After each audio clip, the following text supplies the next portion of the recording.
Hello दोस्तों, मेरी आज की कहानी है भिखारी की दो बातें। एक मीना नाम की एक औरत रहती थी। अपने पति के साथ शहर में रहा करती थी।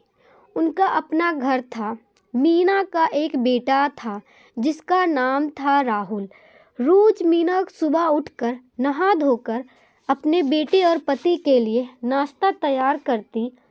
बेटा और पति नहा धोकर नाश्ता करते और तैयार होकर बेटा अपना स्कूल चला जाता और पति अपने ऑफिस।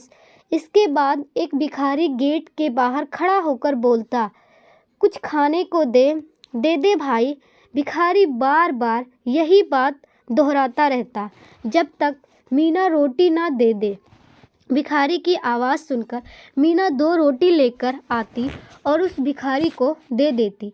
फिर भिखारी रोटी लेकर जाते जाते बोलता, जैसा भी बुरा भला दूसरे के साथ करोगे वैसा ही फल तुम तक लौटने के आ जाएगा। इस तरह हर रोज़ होता। भिखारी आता, फिर मीना रोटी लेकर जाती और जाते जाते भिखारी वही दो बातें बोलकर चला जाता। एक दिन पति और बेटा दोनों सोकर लेट उठते हैं। बेटा जल्दी जल्दी में तैयार होकर बिना कुछ खाए स्कूल चला जाता है। इधर पति भी जल्दी जल्दी में ऑफिस के लिए तैयार होने लगता है। पति को जब उसकी जुराब नहीं मिलती तो पति जोर से मीना के ऊपर चिल्लाता और कहता, कहाँ रख दी मेरी जुराब, मिल ही नहीं रही। इधर मीना किचन से भागते हुए आती और जुराब अलमारी में खोजती। जुराब नहीं मिल रही होती तो पति मीना पर गुस्सा होने लगता कि या नहीं रहता, तुम्हें ना जाने कहाँ रख देती हो। यह सुनकर इधर मीना भी गुस्सा हो जाती और बोलती, एक तो लेट सोकर उठे हो और अब सुबह सुबह मुझ पर मत चिल्लाओ। दोनों की बातों में बहस होती है।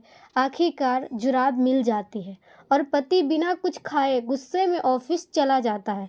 इधर पत्नी गुस्से में तमतमाते हुए किचन में बर्तन धोने चली जाती है। इतने में वही भिखारी आता है और बोलता है, कुछ खाने को दे दे भाई। यह सुनकर मीना मन ही मन बोलती, आज कुछ नहीं दूंगी इसे। जब देखो रोज रोज चला आता है और ऊपर से कोई धन्यवाद भी नहीं देता, बस पता नहीं क्या क्या बोल कर चला जाता है। कुछ देर मीना के बाहर ना जाने पर भिखारी ऊंचा बोलना शुरू कर देता है, जिससे मीना को और गुस्सा आता है। मीना के मन में आता है, क्यों ना इसे जहर मिलाकर दे दे।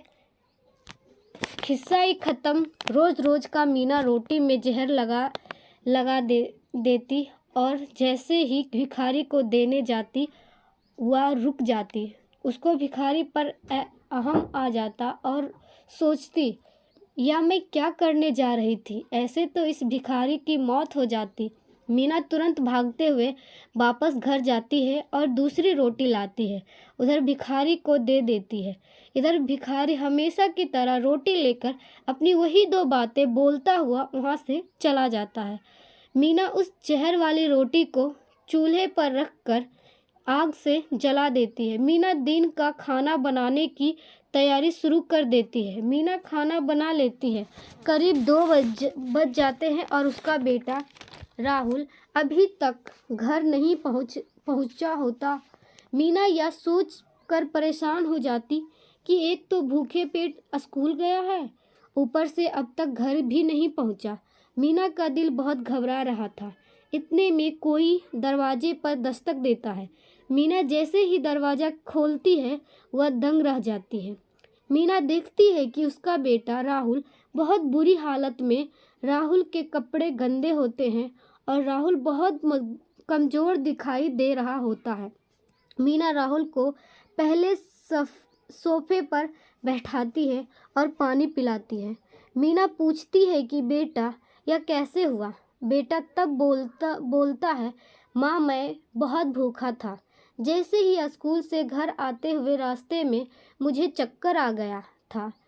माँ आज तो मैं मर ही गया होता अगर उस भिखारी ने मुझे वो रोटी खाने को ना दी होती। जब मैं वहाँ रास्ते में गिरा तो वह कोई नहीं था। कुछ देर बाद वहाँ वो भिखारी आया और मुझे उठाया, बोलने लगा, लो ये रोटी खा लो, इस समय मुझसे ज़्यादा ज़रूरत तुम्हें है। उसने अपनी रोटी मुझे खिलाई और पानी पिलाया, तब जाकर कुछ जान में जान आई। माँ बेटे की यह बात सुनकर मीना को तो सर चकरा गया। मीना खुद को किसी तरह संभालती हुई रोने लगी और बेटे को सीने से लगा लिया। फिर मन ही मन सोचने लगी कि आज मेरा बेटा उसी भिखारी की वजह से जिंदा है, जिसे मैं आज वो जहर वाली रोटी देने जा रही थी। यदि आज मैंने उसे वो रोटी दे दी होती तो वही रोटी वो मेरे बेटे को देता और मेरा बेटा मर जाता। इतना सोचकर मीना रोने लगी। अब मीना को उस भिखारी की बातें समझ आने लगी कि भिखारी जो बोलता था सही बोलता निकली है। जैसे भी बुरा भला इसे दूसरे के साथ करोगे वैसा ही हम तक लौट के वापस ही आएगा। सीख। तो देखो दोस्तों, इंसान जो भी करता है, जैसा भी करता है, उसे एक ना एक दिन उसका फल मिलता ही मिलता है। सोचो, अगर उसने आज भिखारी को वो जहर वाली रोटी दे दी होती तो आज उसका बेटा जिंदा ना होता, या फिर अगर भिखारी खुद को वो जहर वाली रोटी खा लेता तो ना तो वो भिखारी बचता और ना ही भूख से तड़प रहा उसका बेटा राहुल बचता।